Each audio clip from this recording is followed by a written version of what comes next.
Hello students. जैसा कि NEET के रजिस्ट्रेशन चालू हो गए और 3 मई को नीट का एग्ज़ाम है, तो हमारा सिलेबस काफ़ी ज़्यादा है और इसके लिए हम लोग अब लेक्चर्स को थोड़ा स्पीड में कवर करेंगे। तो आज का हमारा लेक्चर है रिप्रोडक्टिव हेल्थ में पॉपुलेशन स्टेबलाइजेशन और बर्थ कंट्रोल पे। हेलो गाइस, अगर आपने चैनल को अभी तक सब्सक्राइब नहीं किया है तो चैनल को सब्सक्राइब जरूर कर लीजिए और वीडियो अच्छी लगे तो वीडियो को लाइक ज़रूर कीजिएगा। आपका हर एक लाइक हमारे लिए एटीपी की तरह वर्क करता है कि इस तरह की वीडियो हम आपके लिए और बनाएं और आपकी नीट की प्रिपरेशन में हेल्प हो। तो आज हम लोग पढ़ने वाले हैं population stabilization and birth control. और ज़्यादा से ज़्यादा लोग को ये लिंक शेयर कीजिए जिससे कि जो लोग भी नीट की तैयारी कर रहे हैं उनकी नीट की प्रिपरेशन में हेल्प हो। तो पॉपुलेशन स्टेबलाइजेशन और बर्थ कंट्रोल में ये बहुत जनरल सा चैप्टर है और इसमें बच्चों के अक्सर डाउट रहते हैं कि जैसे वेसेक्टॉमी या ट्यूबेक्टॉमी मेथड है तो क्या वो परमानेंट मेथड होता है या उसका रिवर्सल होता है। तो और मतलब जिसको नसबंदी भी हम लोग बोलते हैं, तो ये नसबंदी वाला जो मेथड है तो क्या परमानेंट होता है या टेम्परेरी होता है, क्या इसको फिर से रिवर्स किया जा सकता है। तो इन सब चीज़ों के बारे में हम लोग इस चैप्टर में बाद में पढ़ेंगे। अभी हम लोग डिस्कस करें पॉपुलेशन स्टेबलाइजेशन और बर्थ कंट्रोल के बारे में और इस वीडियो को एंड तक देखिएगा और आपके जो भी क्वेरी या डाउट है उसका यहाँ पे आंसर किया जाएगा। तो आप लोग कमेंट करके अपने क्वेरी डाउट ज़रूर बताइएगा। जो लोग लाइव देख रहे हैं वो लोग यहाँ पे लाइव अपने क्वेरी या डाउट पूछ सकते हैं और जो लोग इसको रिकॉर्डेड यानी बाद में देखेंगे तो वो लोग भी अपने यहाँ पे डाउट या क्वेरी ज़रूर पूछेगा। ये वीडियो बोर्ड एग्ज़ाम के लिए भी काफ़ी हेल्पफुल रहने वाला है। जो लोग बोर्ड एग्ज़ाम में हैं, बोर्ड एग्ज़ाम देने वाले हैं यानी बोर्ड का पेपर देने वाले हैं, सीबीएसई, आईसीएसई, यूपी बोर्ड, तो उनके लिए भी ये वीडियो काफ़ी हेल्पफुल रहने वाला है। इसलिए वो लोग भी इस वीडियो को देखें क्योंकि इसमें से बहुत से क्वेश्चन इस वीडियो में जो ऐसी चीज़ें बताई जाएंगी कि जिसमें से कई क्वेश्चन आपके एग्ज़ाम में आ सकते हैं। तो अब सबसे पहले हम लोग इस डिस्कस यहाँ पे करेंगे पॉपुलेशन स्टेबलाइजेशन और बर्थ कंट्रोल। तो ये क्या होता है, देखिए पॉपुलेशन, पहले इंडिया की पॉपुलेशन बहुत ज़्यादा थी लेकिन धीरे धीरे क्या इंडिया में डिफरेंट प्रैक्टिसेस की गई, तो इससे पॉपुलेशन को कंट्रोल करने के लिए डिफरेंट मेथड और गवर्नमेंट हॉस्पिटल में जैसे लोगों को अवेयर किया गया, ठीक है, और टेलीविज़न के थ्रू एडवर्टाइज करके न्यूज़पेपर्स वगैरह से लोगों का क्या किया गया कि बहुत ज़्यादा अवेयर किया गया। तो उस वजह से पॉपुलेशन कंट्रोल जो है अब इंडिया में काफ़ी ज़्यादा है और लोग पॉपुलेशन भी काफ़ी स्टेब्लिश होती जा रही है, काफ़ी स्टेबलाइज होती जा रही है।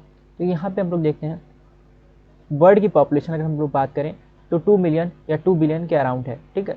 वर्ल्ड की पॉपुलेशन क्या है, 2 मिलियन या 2 बिलियन के अराउंड 1900 में ये देखी गई थी और 6 बिलियन 2000 में, यानी 2 बिलियन थी और क्या हो गई 3 टाइम्स इंक्रीज हो गई 2000 में। 1900 में 2 बिलियन थी और 2000 में 6 बिलियन, यानी 3 टाइम्स बढ़ गई 100 साल में, ठीक है।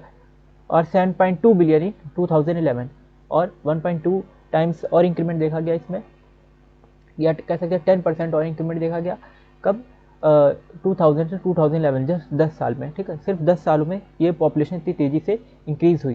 तो ये जो पॉपुलेशन इतनी तेज़ी से इंक्रीज़ हो रही है, ठीक है, जैसे हम लोग इंडिया की बात करें तो 350 मिलियन एट अ टाइम, ठीक है, by 2000, billion mark by 2000, close to the billion.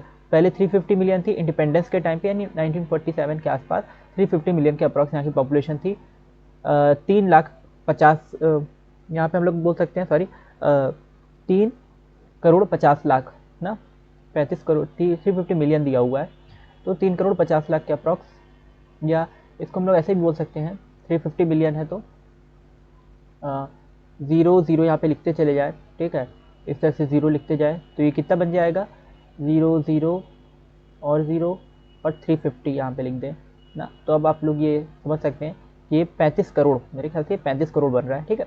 तो 35 करोड़ यानी 350 मिलियन, ये इंडिपेंडेंस के टाइम पे थी पॉपुलेशन इंडिया की, जो अब बढ़ के कितनी हो गई, 2000 में ये बिलियन पहुंच गई, 1 बिलियन हो गई, यानी 100 करोड़ हो गई, 35 करोड़ से 100 करोड़, ठीक है, इतनी तेज पॉपुलेशन इंक्रीमेंट हुआ। और फिर 100 करोड़ से ये 2011 में 1.2 बिलियन हो गई, यानी 1 अरब 20 करोड़ ना। तो इतनी तेज़ी से ये पॉपुलेशन इंक्रीमेंट हुआ है। पहले इंडिपेंडेंस के टाइम पे 350 मिलियन थी, फिर 2000 में कितनी पॉपुलेशन बढ़ हो गई, ये पॉपुलेशन हो गई 30 करोड़, 35 करोड़, और फिर 2011 में कितनी हो गई, ये 100 करोड़, यानी हम इसको बोल सकते हैं 1 अरब और 200 करोड़, ठीक है। तो 1.2 बिलियन ना, 1 अरब 1 अरब और 20 करोड़, सॉरी 20 करोड़ बोल सकते हैं, 1 अरब 20 करोड़, तो इतनी पॉपुलेशन की इंक्रीमेंट हुआ है।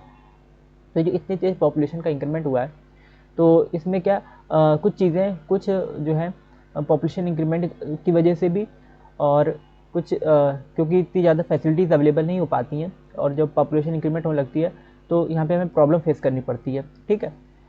जैसे मैटरनल मोर्टेलिटी वगैरह होती थी, इन्फेंट मोर्टेलिटी, तो अब क्या उस पर भी कंट्रोल किया गया, ठीक है। मैटरनल मोर्टेलिटी पर भी कंट्रोल किया जा रहा है, और इन्फेंट मोर्टेलिटी ये क्या होता है कि जैसे जब बर्थ होती है चाइल्ड की, तो मदर को जो है चाइल्ड बर्थ या प्रेगनेंसी के पीरियड में मदर के काफ़ी ज़्यादा उसको मोर्टेलिटी का उसको रिस्क रहता है, ठीक है, यानी उसके डेथ का रिस्क रहता है उसको, ठीक है, या उसके चाइल्ड बर्थ के बाद भी ना इन्फेक्शन वगैरह की वजह से डेथ का रिस्क हो सकता है। तो ये जो है मैटरनल मोर्टेलिटी यहाँ पे देखी जाती थी पहले, और इन्फेंट मोर्टेलिटी भी देखी जाती है, यानी जो नए बच्चे होते हैं, ठीक है, बच्चे जब जन्म लेते हैं तो उनको भी जो है डेथ का रिस्क रहता है, तो उनमें भी मोर्टेलिटी देखने को मिलती थी। तो कई जगह ऐसे होते थे, है ना, जो आपने भी सुना होगा कि ऐसी बर्थ होती थी जहाँ पे क्या है कि बेबी जो है शुरू से ही वो डेड होते थे, ठीक है, बॉर्न होते थे, या अगर बॉर्न भी हुए तो कुछ दिनों में या कुछ महीनों में प्रॉपर वैक्सीनेशन ना लग पाने की वजह से या डिसीज़ की वजह से वो डेड हो जाते, उनकी डेथ हो जाती थी। तो ये जो है मैटरनल मोर्टेलिटी और इन्फेंट मोर्टेलिटी, ठीक है, इस पर अब कंट्रोल किया गया है। और अगर हम बात करें यहाँ पे reproductive child health care program की, ठीक है, तो रिप्रोडक्टिव चाइल्ड हेल्थ प्रोग्राम ना, तो ये जो चलाया गया था reproductive child health care program, तो इससे जो है काफ़ी ज़्यादा मैटरनल मोर्टेलिटी रेट और इन्फेंट मोर्टेलिटी रेट पे कंट्रोल किया गया। अगर हम 2011 सेंसस रिपोर्ट की बात करें, ठीक है, 2011 population growth rate was less than 2%, ठीक है, 20 और 1000 year a rate at which our population could increase rapidly. तो अगर हम 2011 के सेंसस की बात करें तो क्या है कि 2011 तक जब हमने बहुत सारे प्रोग्राम किए तो वहाँ पे 2% लेस रेट जो है वो लेस हो गया, ठीक है, यानी क्या होने लगा कि पॉपुलेशन कंट्रोल को अब पॉपुलेशन कंट्रोल जो है सक्सेसफुल रहा, हमारे पॉपुलेशन कंट्रोल का जो मिशन था या चाइल्ड हेल्थ केयर का जो मिशन था, ये सब चीज़ें सक्सेसफुल रही कहीं ना कहीं, क्योंकि 2011 में जो हमारा रेट जो चला रहा था, ग्रोथ रेट, वो क्या हुआ, 2% से कम हो गया, ठीक है, 2% से भी कम हुआ 2011 में। और लेकिन अभी भी क्या है कि थोड़ा सा ये ग्रोथ रेट जो है ये थोड़ा अलार्मिंग है, क्योंकि पॉपुलेशन जिस तरह से बढ़ रही है, ठीक है, हमारे नेचर में पॉपुलेशन जिस तरह से बढ़ रही है, हमारे नेचर में इतनी फैसिलिटीज़ या इतने न्यूट्रिशन वगैरह वाली चीज़ें नहीं है कि हम लोग अपनी पॉपुलेशन को कंट्रोल करने के लिए, या अगर पॉपुलेशन है तो उनके रहने के लिए, ठीक है, उनके रहने के लिए, उनके खाने के लिए सारी चीज़ें सारी से अवेलेबल हो जाएँ। तो जिस तरह से पॉपुलेशन बढ़ रही है, हमारे नेचर में फूड या शेल्टर या क्लोथिंग हम लोग जो कह सकते हैं, ठीक है, रोटी कपड़ा और मकान, तो ये सब चीज़ की अवेलेबिलिटी जो है, ठीक है, नेचर में जो अवेलेबिलिटी ये सब चीज़ों की, या खाने की, या वुड की जिससे कि घर बनते हैं, ठीक है, या फाइबर्स वगैरह की जिससे क्लॉथ बनते हैं, तो बहुत सी चीज़ें ऐसे ही नेचर में हैं जिससे कि डिफरेंट हम लोग अपनी यूज़फुल चीज़ें बनाते हैं, वो हमारे नेचर में क्या है इतनी ज़्यादा नहीं है जिस तरह से हमारी जो है पॉपुलेशन बढ़ रही है। तो इसलिए इन सब चीज़ों को कंट्रोल करने के लिए, ठीक है, हमें और ज़्यादा कुछ कदम उठाने पड़ते हैं, कुछ हमें प्रोग्राम्स वगैरह चलाने पड़ते हैं, ठीक है। तो गवर्नमेंट जो फोर्स करती है, और ताकि मेजर कर सके पॉपुलेशन को और चेक कर सके पॉपुलेशन ग्रोथ को, यानी रोक सके बहुत ज़्यादा। अगर पॉपुलेशन ग्रोथ है, नॉर्मल पॉपुलेशन ग्रोथ मेंटेन करना जरूरी है, अगर बहुत ज़्यादा पॉपुलेशन ग्रोथ हो रही है तो उसको चेक करना या उसको रोकना भी ज़रूरी होता है। और जो भी लोग अभी इस वीडियो को देख रहे हैं उनको अभी देखिए 12 के ज़्यादा हो गया, 12 से ज़्यादा हो गया ना, 12-10 हो गया, तो गुड आफ्टरनून आप सभी को। और आप लोग जल्दी जल्दी इस चैनल को सब्सक्राइब कीजिए, और ज़्यादा लोग को ये इस वीडियो को शेयर कीजिए, जिससे जो लोग भी नीट की तैयारी कर रहे हैं वो इस वीडियो को अच्छे से देख सकें और अपनी नीट की प्रिपरेशन अच्छे से कर सकें। और वीडियो अच्छी लगी तो वीडियो को लाइक ज़रूर कीजिएगा। और यहाँ पे आप लोग कमेंट जरूर कीजिएगा कि आप किस किस सिटीज़ से हैं, आप किस स्टेट से हैं, तो क्योंकि ये देख के अच्छा लगता है कि आप लोग डिफरेंट सिटीज़ से और डिफरेंट स्टेट से हमारी वीडियो को देख रहे हैं और वीडियो को अप्रिशिएट कर रहे हैं। तो यहाँ पे कमेंट करके ज़रूर बताइएगा। और आप लोग यस कमेंट करके यहाँ पे प्रेजेंटी जरूर लगा दीजिएगा वीडियो में, जैसे क्लास में होता है, ठीक है, बच्चे यस करके प्रेजेंटी लगा देते हैं, तो उसी तरह से यहाँ पे अपनी प्रेजेंटी जरूर लगाइएगा। तो नेक्स्ट हम लोग बात करते हैं most important step to overcome this problem to motivate smaller families by using various. अच्छा, जो कॉन्ट्रासेप्टिव मेथड, ठीक है, इसके लिए कुछ कॉन्ट्रासेप्टिव मेथड बताए जाते हैं। पॉपुलेशन का अभी हमने देखा कि पॉपुलेशन किस तरह से इंक्रीज हो रही है। वर्ल्ड की पॉपुलेशन 2 बिलियन थी, फिर वो 6 बिलियन हो गई। इंडिया की पॉपुलेशन देखें तो 350 मिलियन थी और वो कितनी हो गई 1.2 बिलियन। और इसके बाद 2011 की रिपोर्ट देखी, ग्रोथ रेट पे कुछ कंट्रोल किया गया, लेकिन फिर भी अलार्मिंग ग्रोथ रेट अभी भी चल रहा है, जिसकी वजह से गवर्नमेंट ने कुछ पॉपुलेशन को मेज़र करने के और चेक करने के लिए प्रोसेस बनाया। यहाँ पे हम लोग बात करते हैं कॉन्ट्रासेप्टिव मेथड की। कॉन्ट्रासेप्टिव मेथड जो है, ठीक है, ये क्या होती है, पॉपुलेशन कंट्रोल करने के लिए बनाए जाते हैं, यानी ये जो अनएसेंशियल बर्थ है, अननेसेसरी बर्थ है, उसको रोकने का काम करते हैं, ठीक है। अब किसी फैमिली को अगर एक्स्ट्रा चिल्ड्रन नहीं चाहिए, ठीक है, कुछ 1-2 चिल्ड्रन हो गए हैं उनको, या उनको इतनी जल्दी चिल्ड्रन नहीं चाहिए, ठीक है, तो फिर उनके लिए कॉन्ट्रासेप्टिव मेथड वगैरह ये बनाए जाते हैं। और ये कॉन्ट्रासेप्टिव मेथड जो है ये मोटिवेट करते हैं स्मॉलर फैमिलीज़ को, ठीक है। क्या करते हैं, स्मॉलर यानी लोगों की फैमिली छोटी रहे, जिससे कि उन पर भी जो है बर्डन कम है, जितने कम चाइल्ड होंगे, ठीक है, उतना ही बर्डन उनके ऊपर कम होगा, उनकी एजुकेशन का, क्योंकि चाइल्ड जब होते हैं तो फिर उनकी एजुकेशन, उनको न्यूट्रिशन, हर चीज़ चाहिए होती है, और उस पर काफ़ी ज़्यादा एक्सपेंसेस होते हैं, काफ़ी ज़्यादा खर्चे होते हैं। तो उसको कंट्रोल करने के लिए यहाँ पे कॉन्ट्रासेप्टिव मेथड बनाए गए हैं कि जितने कम चाइल्ड रहेंगे, 2 या 3, ठीक है, जितने कम चाइल्ड होंगे उतनी ज़्यादा क्या होगी, एक्सपेंसेस उतनी कम हो जाएगी, खर्चे उतने कम हो जाएंगे, तो पेरेंट्स को भी डिफ़िकल्टीज कम होंगी। अच्छा, यहाँ पे हम लोग, लेकिन अब क्या है कि इसको अभी भी पूरी तरह से इस्टेब्लिश करने में काफ़ी प्रॉब्लम हो रही है, क्योंकि बहुत से लोग विलेजेस में हैं, ठीक है, और बहुत से लोग ऐसे हैं जो लोग थोड़ा अपने ट्रेडिशनल व्यूज़ रखते हैं, तो इस वजह से वो पॉपुलेशन कंट्रोल करने पे इतना फोकस नहीं कर पाते। फिर हम लोग बात करते हैं एडवर्टीजमेंट की, ठीक है।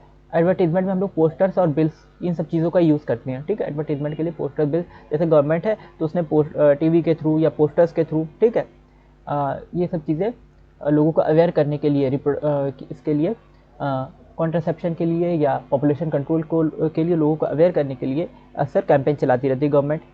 नेक्स्ट अब हम यहाँ पे बात करते हैं कि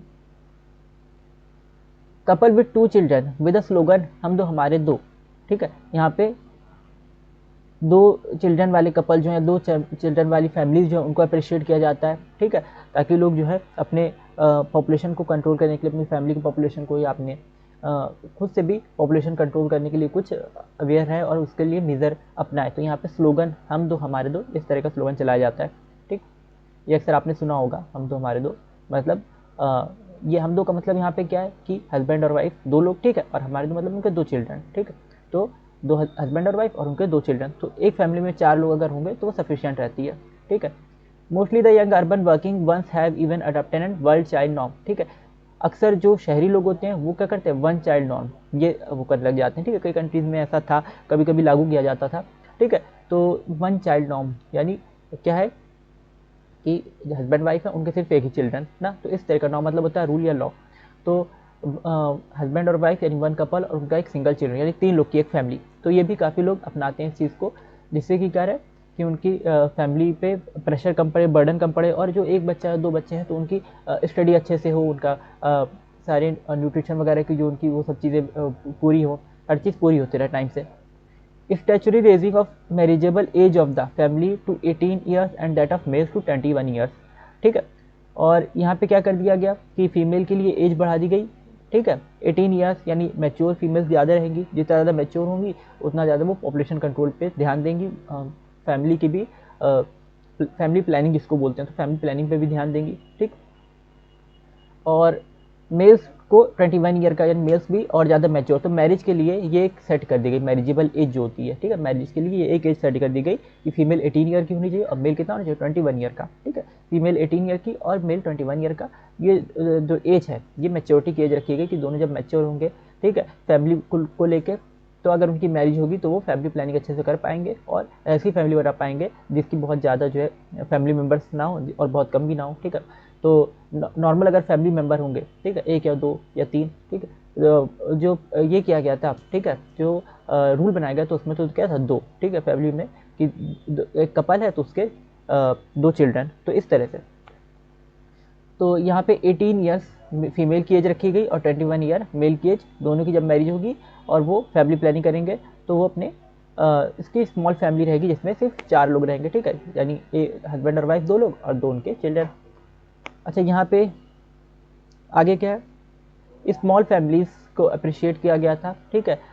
और इस प्रॉब्लम से ये पॉपुलेशन कंट्रोल की पॉपुलेशन को टैकल करने के लिए यूज़, और यहाँ पे कॉन्ट्रासेप्टिव मेथड, ठीक है, को भी बताया गया लोगों को ना, जब भी हम लोग ये प्रोग्राम्स चलाते हैं, ठीक है, पॉपुलेशन कंट्रोल वगैरह के, तो यहाँ पे लोगों को कॉन्ट्रासेप्टिव मेथड के बारे में बताते हैं ताकि अनवांटेड प्रेगनेंसी से फीमेल्स भी बच सकें ना। अगर फीमेल्स नहीं चाहती प्रेगनेंसी वगैरह, कि उनके 1 या 2 चाइल्ड हो गया और वो आगे प्रेगनेंसी नहीं चाहती, या अभी उनकी न्यू मैरिज हुई है और वो इतनी जल्दी प्रेगनेंसी नहीं चाहते, तो इन सब चीज़ों से वो क्या कर सकें, कॉन्ट्रासेप्टिव मेथड का यूज़ कर सकें, उनको सही नॉलेज हो और वो सही से कॉन्ट्रासेप्टिव मेथड का यूज़ कर सकें और अपनी जो फैमिली प्लानिंग है वो अच्छे से कर सकें। आइडियल कॉन्ट्रासेप्टिव ना, अब ये एक बात बताइए कि आइडियल कॉन्ट्रासेप्टिव क्या होता है। ठीक है, एक सबसे अच्छा कॉन्ट्रासेप्टिव या contraceptive method in population control का, फैमिली प्लानिंग का सबसे अच्छा मेथड क्या हो सकता है, तो ये यूज़र फ्रेंडली होना चाहिए। क्या होना चाहिए? User friendly. यूज़र फ्रेंडली मतलब लोग इसका सही से इस्तेमाल कर सकें, जो भी अपने फैमिली प्लानिंग करना चाहते हैं। ठीक है, और तो फैमिली प्लानिंग करना चाहते हैं, कम से कम मिनिमम इसमें नंबर ऑफ़ चिल्ड्रन रखना चाहते हैं कि उनकी फैमिली में कम चिल्ड्रन है ना, 1 या 2 इस तरह से। तो वो उनके लिए जो भी वो कॉन्ट्रासेप्शन मेथड यूज़ करने वाले हैं, जो भी फैमिली प्लानिंग का मेथड यूज़ करने वाले हैं, वो यूज़र फ्रेंडली हो, उनको उसकी आसानी से समझ हो और वो आसानी से उसको परफॉर्म कर सकें। ठीक है, तो कॉन्ट्रासेप्टिव मेथड ऐसा होना चाहिए कि जिसको वो आसानी से समझ सकें कि भाई किस तरह से हमें इस मेथड को यूज़ करना है, किस तरह से इस मेथड को अप्लाई करना है, और उनको उसमें किसी तरह की प्रॉब्लम भी ना हो, ताकि वो रेगुलर बेसिस पे उस मेथड को यूज़ कर सकें। तो कॉन्ट्रासेप्टिव मेथड जो यूज़र फ्रेंडली होना चाहिए, ईजिली अवेलेबल होना चाहिए। ठीक है, बहुत आसानी से अवेलेबल होना चाहिए, वो उनको जो है आसानी से प्रोवाइड हो जाए। ठीक है, ये आइडियल कॉन्ट्रासेप्टिव के इसमें क्या है, आइडियल कॉन्ट्रासेप्टिव के यहाँ पे दिए गए हैं। ठीक, फीचर्स दिए गए हैं। तो ये यूज़र फ्रेंडली होना चाहिए, ईजिली अवेलेबल होना चाहिए, और इफेक्टिव और रिवर्सिबल होना चाहिए। ठीक है, और लीस्ट साइड इफेक्ट्स ना, उनका साइड इफेक्ट कम हो। ठीक है, तो आसानी से उनको अवेलेबल हो जाए, जैसे जब चाहे वो तब कॉन्ट्रासेप्शन का मेथड यूज़ कर ले। अच्छा, कॉन्ट्रासेप्शन का मेथड जनरली जो यूज़ किया जाता है वो मीटिंग के दौरान यूज़ किया जाता है। ठीक है, मीटिंग के दौरान जब मीटिंग करने वाले होते हैं हस्बैंड वाइफ, तो उनको अपने फैमिली प्लानिंग के लिए या उनका चाइल्ड ना होते, इस वजह से वो कॉन्ट्रासेप्शन का मेथड यूज़ करते हैं। तो ये इजीली अवेलेबल हो और इफेक्टिव और रिवर्सिबल। ठीक है, इफेक्टिव हो यानी इससे बर्थ के चांसेस कम मिनिमम हो। ठीक है, जो अनवांटेड अननेसेसरी बर्थ है तो उसके चांसेस कम हो, और ये मेथड रिवर्सिबल हो कि एक बार अप्लाई किया फिर से इसको सही किया जा सके। कुछ मेथड ऐसे भी है जो रिवर्सिबल नहीं होते हैं। ठीक है, यानी एक बार लोग अगर उसको अपना लें तो दोबारा फिर वो रिप्रोडक्शन के लिए पॉसिबल नहीं हो पाते। मीटिंग तो कर लेंगे लेकिन रिप्रोडक्शन के लिए उनमें रिप्रोडक्शन होना पॉसिबल नहीं होता।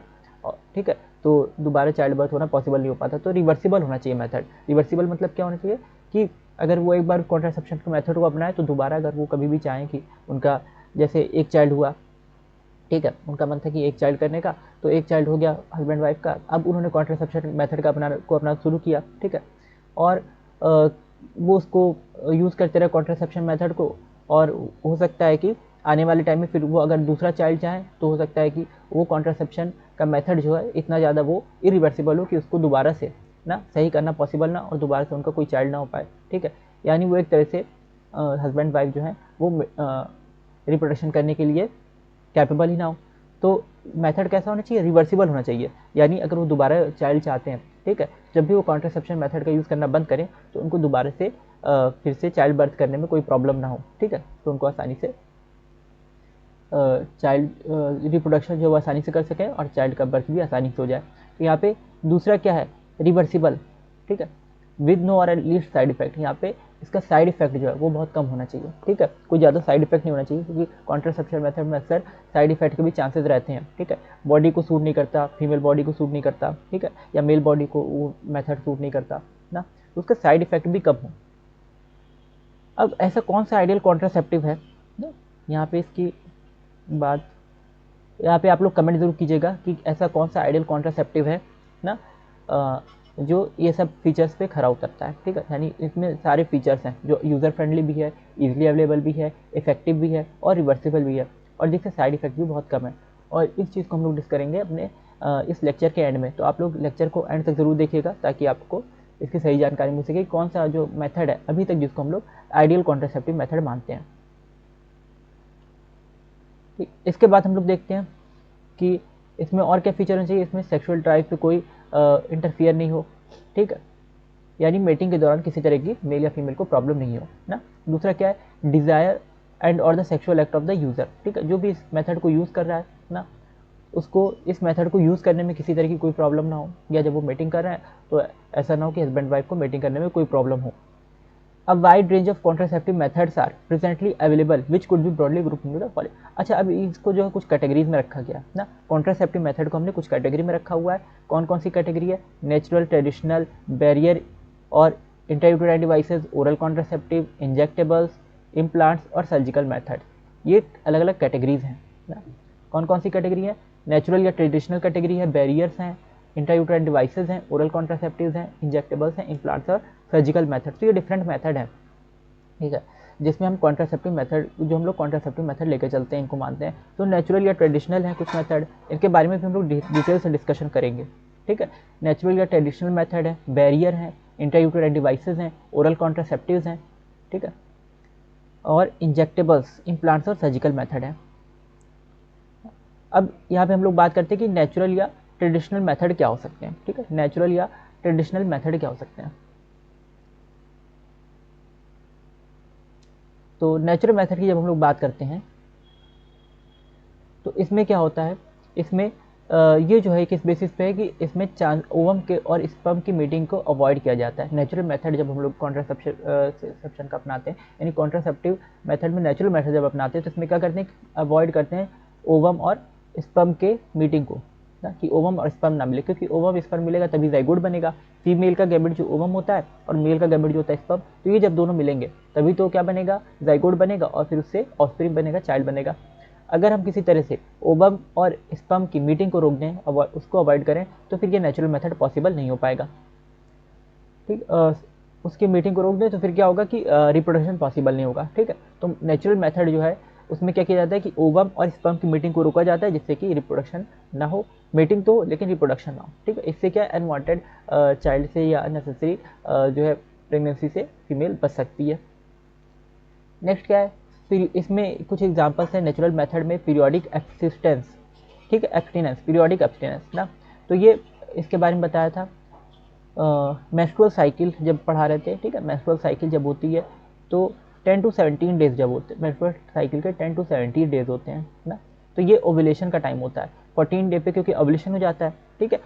ध्यान दीजिएगा, पीरियोडिक एब्स्टिनेंस बोला है, ठीक है, पीरियोडिक एब्स्टिनेंस। इसमें क्या होता है, मतलब हम लोग एक टाइम को लेकर चलते हैं, ठीक है, और एब्स्टिनेंस यहाँ मतलब कुछ टाइम के लिए हम लोग मीटिंग को या क्वाइटस जिसको बोलते हैं, मीटिंग या क्वाइटस, मेल फीमेल का मिलना, ठीक है, तो उसको कुछ टाइम के लिए हम लोग इग्नोर करते हैं कि वहाँ पे मीटिंग ना हो और या मीटिंग ना हो या क्वाइटस ना हो। तो ये कौन सा पीरियड होता है, मेंस्ट्रुअल साइकिल के 10 to 17 डेज। जब फीमेल मेंस्ट्रुअल साइकिल चल रही होती है तो 14 डेज पे ओव्यूलेशन होता है, तो 14 से 4 दिन पहले, ठीक है, और 3 दिन बाद 14 डेज से 4 दिन पहले तक, यानी 10 से स्टार्ट करते हैं और 14 डेज पे क्योंकि ओव्यूलेशन होता है तो 3 दिन बाद, ठीक है, यानी 17 तक हम लोग मीटिंग को या कॉपुलेशन को, क्वाइटस को अवॉइड कर सकते हैं, ठीक है। तो मीटिंग को या क्वाइटस को अवॉइड करते हैं 10 to 17 डेज तक। इससे क्या होगा ना कि अगर ओव्यूलेशन हुआ है तो फिर उस दौरान अगर ओव्यूलेशन हुआ है तो स्पर्म आके उससे जाइगोट मीट जो स्पर्म है वो ओवम से मीट कर सकता है और यानी फर्टिलाइजेशन कर सकता है और जाइगोट का फॉर्मेशन कर सकता है। तो अगर इस टाइम पे 10 to 17 डेज पे, क्योंकि 14 डेज पे ओव्यूलेशन हो रहा है, तो 10 से 17 दिन पे 10 to 17 डेज पे अगर क्वाइटस को या मीटिंग को अवॉइड किया जाएगा तो उस टाइम पे फिर स्पर्म जो है ओवम से नहीं मिलने पाएगा, ठीक है। तो 10 से 17 दिन में यानी 10 to 30 डेज में स्पर्म जो होगा वो ओवम से नहीं मिलने पाएगा और फर्टिलाइजेशन पॉसिबल नहीं होगा। फर्टिलाइजेशन नहीं होगा तो अनएक्सपेक्टेड प्रेगनेंसी भी नहीं होगी, ठीक। तो अनएक्सपेक्टेड प्रेगनेंसी बचने या अनवांटेड प्रेगनेंसी से बचने के लिए हम लोग इस तरह के मेथड का यूज़ कर सकते हैं, पीरियोडिक एब्स्टिनेंस मेथड का। इसमें क्या किया जाता है कि मेंस्ट्रुअल साइकिल के 10 से 17 दिन तक मीटिंग को या क्वाइटस को अवॉइड किया जाता है, जिससे कि क्या हो, कपल्स अवॉइड और अब्सटेन फ्रॉम क्वाइटस ना, ये याद रखना है। अवॉइड, एब्स्टिनेंस का मतलब होता है अवॉइड करना, इग्नोर करना, ठीक है। तो मीटिंग को या क्वाइटस को अवॉइड करते हैं कपल, हस्बैंड वाइफ जो है, ताकि क्या हो कि 10 से 17 दिन के बीच में जब वो ऐसा करेंगे कि मीटिंग या क्वाइटस नहीं करेंगे तो फिर चाइल्ड बर्थ के चांसेस बहुत कम हो जाते हैं, मिनिमाइज हो जाते हैं। और इस 10 से 17 दिन के पीरियड को हम क्या बोलते हैं, फर्टाइल पीरियड। ये भी आपको ध्यान देना है कि ये 10 से 17 दिन का जो पीरियड होता है 10 to 17 डेज का, इसको बोलते हैं फर्टाइल पीरियड। फीमेल में जब मेंस्ट्रुअल साइकिल होती है उसका 10 डे to 17 डे का जो पीरियड होता है उसको हम लोग बोलते हैं फर्टाइल पीरियड। और इसमें बहुत हाई चांसेस होते हैं फर्टिलाइजेशन के, यानी प्रेगनेंसी के बहुत हाई चांसेस रहते हैं। तो इस दौरान अगर क्वाइटस को या इसको अवॉइड किया जाए, ठीक है, पॉपुलेशन को अवॉइड किया, क्वाइटस को या मीटिंग को अवॉइड किया जाए, तो फिर प्रेगनेंसी के चांस बहुत कम हो जाते हैं, ठीक है। तो conception could be prevented, conception को प्रिवेंट किया जा सकता है। नेक्स्ट हम लोग बात करते हैं विड्रॉल या क्वाइटस, ये नेचुरल मेथड है, ठीक है। तो पहला हमने देखा क्या है, पीरियोडिक एब्स्टिनेंस, यानी कुछ टाइम के लिए हम लोग क्वाइटस को या मीटिंग को अवॉइड कर रहे हैं। दूसरा है विड्रॉल या क्वाइटस इंटरप्टस मेथड, यानी क्वाइटस को रोक दिया जाए, मीटिंग को बीच में ही रोक दिया जाए, क्वाइटस को या मीटिंग को बीच में ही रोक दिया जाए, ठीक है। इसको हम लोग विड्रॉल मेथड भी बोलते हैं। विड्रॉल मेथड क्या होता है ना कि बीच में किसी चीज़ को ख़त्म करना, मीटिंग वगैरह को। जैसे क्या है कि जब मीटिंग हो रही होती है उस टाइम पे क्या है कि मेल में जो सीमेन है, सीमेन प्रोड्यूस होता है मेल में, मेल से सीमेन, तो वो पेनिस के थ्रू डिलीवर किया जाता है फीमेल के यूट्रस में, ठीक है। तो अगर उस दौरान क्या किया जाए कि इसको इंटरप्ट कर दिया जाए, यानी जब मीटिंग कर रहा है तो उस दौरान मेल जो अपना पीनस इजेक्ट आउट कर ले, बाहर निकाल ले, ठीक है, यूट्रस में सीमेन को ना जाने दे, तो ये क्या होगा कि यहाँ पे ये इंटरप्ट हो जाएगी मीटिंग, ठीक है, मीटिंग या क्वाइटस इंटरप्ट हो जाएगा। तो इस वजह से क्या होगा, फर्टिलाइजेशन पॉसिबल नहीं होगा। तो इसमें क्या ध्यान देना होता है कि जब मीटिंग हो रही है उस टाइम पे मेल को अपना पीनस जो है वो वजाइना से इजेक्ट करना होता है, बाहर निकालना होता है। तो इससे बिफोर इजैकुलेशन, ठीक है, इजैकुलेशन से पहले, यानी सीमेन के वजाइना और यूट्रस में पहुंचने से पहले क्या करना होता है, मेल को जो है विड्रॉ करना होता है, इसलिए इसको विड्रॉल मेथड भी बोलते हैं, ठीक है। मेल को पीनस जो है वो विड्रॉ करना होता है फ्रॉम द वजाइना ना, तो वजाइना से पीनस को बाहर निकालना होता है। तो इससे क्या होता है कि इजैकुलेशन के चांसेस, इजैकुलेशन जो है, ठीक है, जब वो होगा तो वो वजाइने में ना होकर क्या होगा, बॉडी के बाहर होगा, फीमेल बॉडी के बाहर, ठीक है। तो उससे फिर फर्टिलाइजेशन के चांसेस जो है, स्पर्म के ओवम से मिलने के चांसेस बहुत कम हो जाएंगे, ठीक है। तो ये क्या होता है, अवॉइड इंसेमिनेशन ना, तो इससे एक तरह से इंसेमिनेशन से वजाइना में जो इंसेमिनेशन होने वाला था वो वजाइना में होकर बाहर होगा। तो इससे क्या होगा कि इंसेमिनेशन से बचा जा सकता है, यानी प्रेगनेंसी से भी बचा जा सकता है, ठीक है। जब इंसेमिनेशन वजाइना में नहीं होगा तो प्रेगनेंसी के चांसेस भी क्या हो जाएंगे, बहुत कम हो जाएंगे। तो यहाँ पे प्रेगनेंसी से विड्रॉल या क्वाइटस इंटरप्टस मेथड से भी प्रेगनेंसी से बचा जा सकता है। ये आई होप समझ में आया होगा। और आपको अगर वीडियो अच्छी लग रही हो तो वीडियो को लाइक जरूर कीजिएगा और ज़्यादा से ज़्यादा लोग को वीडियो शेयर कीजिए, जिससे जो लोग भी नीट की तैयारी कर रहे हैं, ठीक है, और उनको ये कॉन्सेप्ट वगैरह समझने में कोई प्रॉब्लम हो रही है तो ये कॉन्सेप्ट को अच्छे से समझ लें, उनको किसी तरह की प्रॉब्लम ना हो, ठीक। तो यहाँ पे आप वीडियो को लाइक जरूर कीजिएगा और ज़्यादा से ज़्यादा लोग को वीडियो शेयर कीजिए और चैनल को जरूर सब्सक्राइब कीजिएगा, ताकि आगे आने वाली भी नीट की अपडेट जो है, नीट की वीडियोज़ जो है, लेक्चर्स हैं, वो आपको टाइम पर मिल सके। तो विड्रॉल या क्वाइटस इंटरप्टस का आप लोग मेथड समझ गए होंगे। इसमें क्या करता है, इसमें मेल जो है वो अपना पीनस जो है इजैकुलेशन से पहले, यानी सीमेन के या स्पर्म के निकलने से पहले ही वो क्या कर लेता है, वजाइना से बाहर कर लेता है, ठीक है। तो इससे क्या होता है कि सीमेन जो है वजाइना में या स्पर्म जो है वजाइना में नहीं पहुंच पाते, और फिर वो आगे यूट्रस में भी, जब वजाइना में जाएंगे, वजाइना में नहीं जाएंगे तो यूट्रस में कैसे जाएंगे, तो फिर इसलिए प्रेगनेंसी पॉसिबल नहीं होती है। नेक्स्ट हम लोग बात करते हैं लैक्टेशनल अमीनोरिया ना। तो जब चाइल्ड बर्थ हो जाती है उस टाइम का जो पीरियड होता है उसको हम लोग बोलते हैं लैक्टेशन पीरियड, ठीक है। यहाँ पे मेंस्ट्रुएशन अब्सेंस होता है, ठीक है। तो ये बात याद रखनी है कि जब फीमेल में लैक्टेशन का पीरियड होता है, यानी जब चाइल्ड की बर्थ हो गई, अब वो फीमेल क्या है, वो फीड करा रही है चाइल्ड को, ठीक है, और वो चाइल्ड जो है मिल्क फीडिंग या ब्रेस्ट फीडिंग कर रहा है, तो उस दौरान क्या होगा, ठीक है, जब वो मिल्क फीडिंग कर रहा है तो उस दौरान क्या होगा कि उसमें जो फीमेल है उसके अंदर मेंस्ट्रुअल साइकिल अब्सेंट रहेगी, ठीक है। तो चाइल्ड की बर्थ के 6 मंथ तक ये सेफ रहता है, ठीक है, यानी चाइल्ड के बर्थ के 6 मंथ तक जो है मेंस्ट्रुअल साइकिल अब्सेंट रहती है। आप देखो 6 मंथ लिखा हुआ है, तो चाइल्ड के बर्थ के 6 मंथ तक क्या होता है, मेंस्ट्रुअल साइकिल अब्सेंट रहती है और लगातार लैक्टेशन हो रहा होता है, यानी चाइल्ड को मिल्क प्रोवाइड किया जा रहा होता है। चाइल्ड क्या कर रहा होता है, ब्रेस्ट फीड करता है। तो इस दौरान अगर क्या किया जाए, यहाँ पे क्वाइटस किया जाए, कॉपुलेशन किया जाए, ठीक है, क्वाइटस किया जाए, मीटिंग किया जाए, यानी मेल और फीमेल हस्बैंड वाइफ मीटिंग करते हैं इस दौरान, तो फिर किसी भी तरह की प्रेगनेंसी के चांसेस जो होते हैं कम हो जाते हैं, मिनिमाइज हो जाते हैं। बहुत ज़्यादा ये नेचुरल मेथड है, बहुत ज़्यादा सेफ तो नहीं है, लेकिन ये होता है कि इसमें प्रेगनेंसी के चांसेस बहुत कम हो जाते हैं, ठीक। तो इस तरह से लैक्टेशनल अमीनोरिया ये जो मेथड है ये भी काफ़ी सेफ मेथड होता है। और इसमें करना क्या है कि जब भी जैसे हस्बैंड चाइल्ड की बर्थ हो गई है, एक चाइल्ड की बर्थ हो चुकी है और हस्बैंड वाइफ जो है वो दोबारा मीटिंग करना चाहते हैं, क्वाइटस करना चाहते हैं, तो वो क्या कर सकते हैं, वो चाइल्ड की बर्थ के 6 मंथ तक, ठीक है, ये जो लैक्टेशन का पीरियड है उस दौरान वो मीटिंग कर सकते हैं। और इससे क्या होगा कि उसमें जो प्रेगनेंसी के चांसेस है वो बहुत कम रहते हैं, तो प्रेगनेंसी के चांसेस कम होंगे और क्या होगा कि अनवांटेड वो चाइल्ड से या जो उनको अगर चाइल्ड नहीं चाहिए तो उससे वो बच जाएंगे, उनको चाइल्ड की बर्थ दोबारा उस दौरान तो नहीं होगी। तो ये जो है लैक्टेशन अमीनोरिया मेथड, ठीक है, ये भी नेचुरल मेथड है।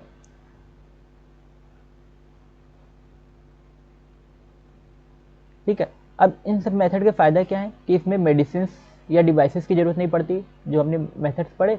पीरियोडिक अपस्ट्रीम विड्रॉल या क्वाइटस या इंटरप्टस या लैक्टेशन अमीनेरिया, इसमें किसी अलग तरीके की कोई मेडिसिन नहीं चाहिए, कोई डिवाइसेस नहीं चाहिए ना, और साइड इफेक्ट भी इसका कोई खास नहीं है, इन सब मेथड का कोई साइड इफेक्ट भी नहीं है। तो ये नेचुरल मेथड है जिसमें हमें कोई एक्स्ट्रा टूल्स वगैरह नहीं चाहिए होते, ना ही साइड इफेक्ट का इतना डर रहता है।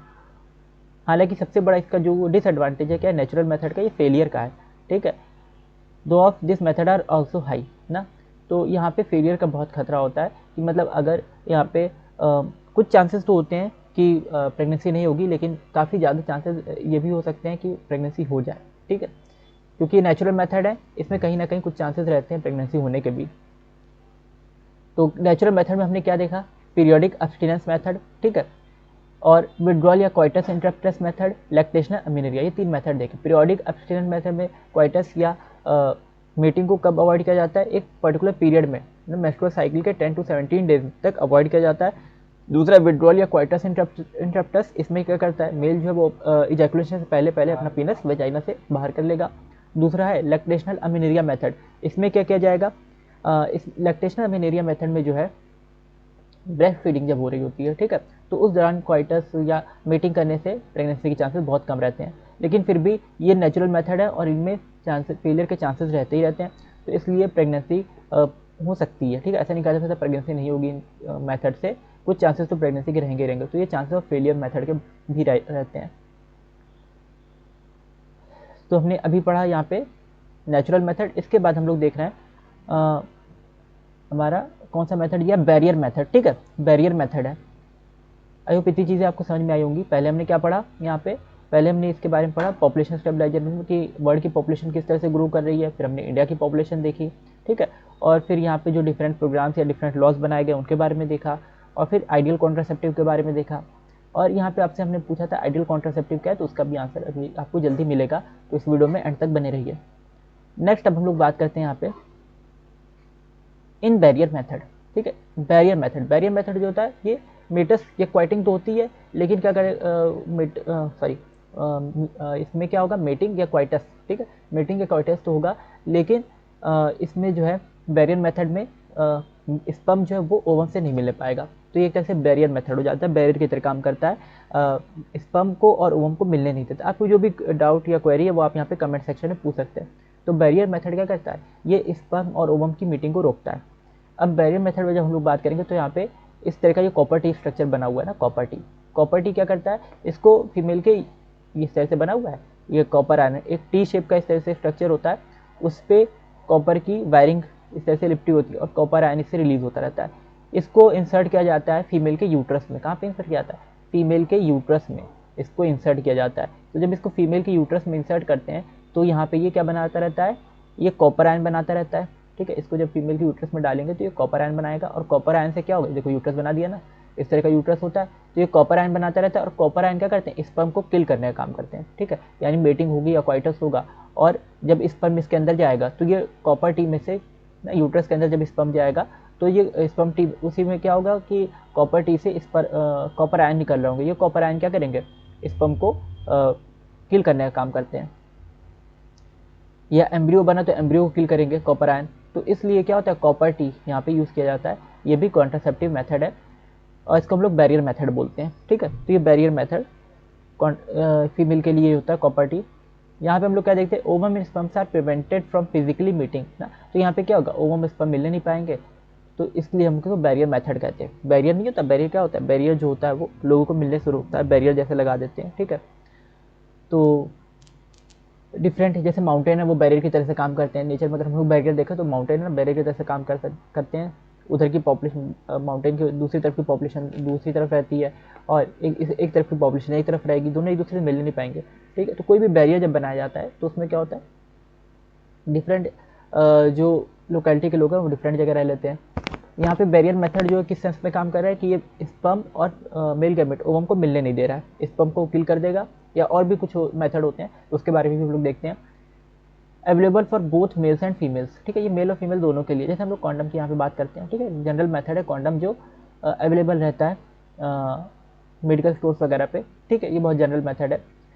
बैरियर्स, ये भी बैरियर की तरह काम करेगा, इसमें थिन रबर और लेटेक्स छत होती है, ठीक है, रबर और लेटेक्स छत होती है यहाँ पे ना, यानी एक रबर के जैसा, लेटेक्स के जैसा स्ट्रक्चर होता है, यहाँ पे बना होगा इसका डायग्राम, बना था ना ऊपर कहीं बना था, हाँ ये ठीक है, यहाँ पे ये डायग्राम दिया हुआ। तो इस तरह का स्ट्रक्चर होता है रबर के जैसा ना, जैसे बलून टाइप के नहीं आते हैं उस तरह से ये कुछ स्ट्रक्चर रहता है। तो ये रबर के जैसा स्ट्रक्चर है, ठीक है, रबर या लेटेक्स शायद। और इसमें इससे क्या किया जाता है, पीनस को कवर किया जाता है मेटिंग के दौरान। इससे इसको पीनस पे जो है इसको क्या कर सकते हैं, इसको पीनस को इससे कवर कर सकते हैं। इन द मेल और vagina and service in the female, ठीक है। अच्छा यहाँ पे कॉन्डम में ये मेल के भी आते हैं और ये फीमेल के भी, दो तरह के आते हैं, ठीक है, मेल के भी, हालांकि पॉपुलर जो ये मेल वाला है। तो ये फीमेल भी आते हैं कॉन्डम फॉर फीमेल। तो ये यूट्रस में इंसर्ट किया जाता है, ठीक है, इसको वजाइना में इंसर्ट करते हैं, इसको वजाइना को या सर्विस को कवर करते हैं, ठीक है, फीमेल में। तो ये मेल यूज़ करते हैं कॉन्डम और फीमेल के यूज़ के लिए इस तरह का फीमेल कॉन्डम। तो ये जो है ये दोनों साइड इस तरह से दिखा रहा है ना, और यहाँ पे मेल कॉन्डम इस तरह से है। तो इसमें क्या है, इससे पीनस या वजाइना सर्विस को कवर किया जाता है क्वाइटस से पहले। और इससे क्या होगा कि जब इजैकुलेशन होगा, सीमेन वगैरह निकलेगा, ठीक है, तो क्योंकि मेटिंग के दौरान इजैकुलेशन होगा मेल से, तो वो जो सीमेन है वो इसके अंदर ही रह जाएगा। वो सीमेन वो कहाँ रह जाएगा, वो जो सीमेन निकलेगा तो वो इसके अंदर कॉन्डम के अंदर ही रह जाएगा। तो वो वजाइना में नहीं जाने पाएगा, वो किस में नहीं जाने पाएगा, वजाइना में नहीं जाने पाएगा। या अगर फीमेल ने कॉन्डम इस्तेमाल किया है, ठीक है, तो वजाइना सर्विस कवर रहते हैं इस तरह से। तो इससे जो निकला, ठीक है, जो सीमेन निकला पीनस से, वो क्या होगा, वजाइना में इंटर नहीं करने पाएगा, ठीक है। वजाइना भैया क्योंकि इस कॉन्डम की वजह से क्या है, यहाँ पे रह जाएगा, इसके कैप के अंदर ही रह जाएगा, ये पूरा जो कवरिंग जैसा दिख रहा है तो इसके अंदर ही रह जाएगा, ये वजाइना ये सर्विस में इंटर नहीं करने पाएगा। तो एक तरह से ये कवर की तरह काम करता है, करेक्ट, ठीक है। तो ये जो मेल कॉन्डोम होते हैं, फीमेल कॉन्डोम, तो ये सर्विक्स और वजाइना को कवर कर लेते हैं और कॉन्सेप्शन को प्रिवेंट करते हैं, प्रेगनेंसी को प्रिवेंट करते हैं, रोकते हैं। इसके बाद निरोधक है, ठीक है, ये कॉन्डम मेल के जो कॉन्डम होते हैं इसका पॉपुलर ब्रांड है, निरोध नाम से बहुत पॉपुलर है। तो ये क्या है, मेल कॉन्डम का जो पॉपुलर ब्रांड है ये क्या है, निरोध। और यहाँ पे इसके कुछ बेनिफिट्स भी हैं, ठीक है। कॉन्डम के बेनिफिट क्या है कि ये क्या करता है, एसटीडीज और एड्स वगैरह जो बीमारियां हैं, ठीक है, इनसे भी जो है सेफ्टी करता है, ठीक है, सेव यानी इससे भी क्या कर प्रिवेंट, इन बीमारियों से भी प्रोटेक्ट करता है। तो ये जो डिसीजेज हैं, सेक्सुअली ट्रांसमिटेड इन्फेक्शंस हैं, जैसे गोनोरिया हो गया ना, और हर्पीज हो गया, तो जो भी डिसीजेस तरह की हैं, सेक्सुअली ट्रांसमिटेड डिसीजेस, हेपेटाइटिस हो गया ना, तो इनसे जो है, या एड्स हो गया, HIV एड्स, तो इनसे भी क्या करता है, प्रोटेक्शन करता है मेल फीमेल की, हस्बैंड वाइफ की। Both the male and the female condoms are disposable, ठीक है, ये डिस्पोजेबल होता है, ठीक है, वन टाइम यूज़ का होता है और फिर इसको आसानी से डिस्पोज किया जा सकता है, इसको थ्रो किया जा सकता है। तो ये डिस्पोजेबल है ना, वन टाइम यूज़ का होता है। Self inserted and therapy gives by privacy to user, ठीक है, सेल्फ इंसर्टेड है और इससे एक प्राइवेसी भी रहती है, यूज़र को किसी दूसरे की हेल्प नहीं लेनी पड़ती, किसी नर्स या किसी डॉक्टर की हेल्प नहीं लेनी पड़ती, वो खुद से भी यूज़ कर सकते हैं। तो ठीक है, जो फीमेल कंडम होता है उसको हम लोग क्या बोलते हैं, डायफ्राम, सर्वाइकल कैप या वॉल्ट्स के नाम से जानते हैं, ठीक है, डायफ्राम, सर्वाइकल कैप या वॉल्ट्स, ये जो दिख रहा है ना फीमेल कंडम, तो ये असल में डायफ्राम, सर्वाइकल कैप या वॉल्ट्स के नाम से इसको जानते हैं। ये भी रबर का बना हुआ है और फीमेल रिप्रोडक्टिव ट्रैक्ट में इसको इंसर्ट किया जाता है, cover the service during coitus, conception by blocking the entry of sperms, ठीक है, स्पर्म की एंट्री को रोकता है ये। और रीयूजेबल, इसको दोबारा यूज़ कर सकते हैं। तो फीमेल कॉन्डम जो होते हैं, डायफ्राम, सर्वाइकल कैप या वॉल्ट, ये रीयूजेबल, दोबारा यूज़ करने लायक होते हैं, ठीक है, इनको एक से ज़्यादा बार यूज़ किया जा सकता है। स्पर्मिसाइडल क्रीम्स, जेलीज या फोम्स इसमें होते हैं, ठीक है। तो इसमें क्या होते हैं, इसमें अलग से क्रीम्स वगैरह या जेलीज या फोम्स वगैरह लगा के और ज़्यादा थोड़ी प्रोटेक्शन प्रोवाइड की जा सकती है, कि जैसे कि स्पर्मिसाइडल क्रीम का मतलब क्या है, यहाँ पे कुछ ऐसी क्रीम्स आती है मार्केट में जिनको डायफ्राम वगैरह पे लगाने पे क्या होता है कि उससे स्पर्म के किल होने के चांसेस और बढ़ जाते हैं ना। इस तरह की क्रीम आती हैं, जेलीज आती हैं, फोम्स आते हैं, जिनको अगर डायफ्राम पे लगाया जाएगा, सर्वाइकल कैप या वॉल्ट पे लगाया जाएगा, तो उससे स्पर्म के किल होने के चांसेस और ज़्यादा हो जाएंगे। तो इससे क्या होगा, और ज़्यादा सेफ्टी रहेगी अनवांटेड प्रेगनेंसी से, ठीक है। तो कॉन्ट्रासेप्टिव एफिशिएंसी यहाँ पे रहती है ना, कॉन्ट्रासेप्टिव एफिशिएंसी भी रहती है। तो ये हमने बैरियर मेथड देखे यहाँ पे, और इसके अलावा बैरियर मेथड में इंट्रायूटेराइन डिवाइसेस भी आती हैं, ठीक है, इंट्रायूटेराइन डिवाइसेस आती हैं। एक मिनट, बहुत ज़्यादा बैरियर मेथड में, ठीक है,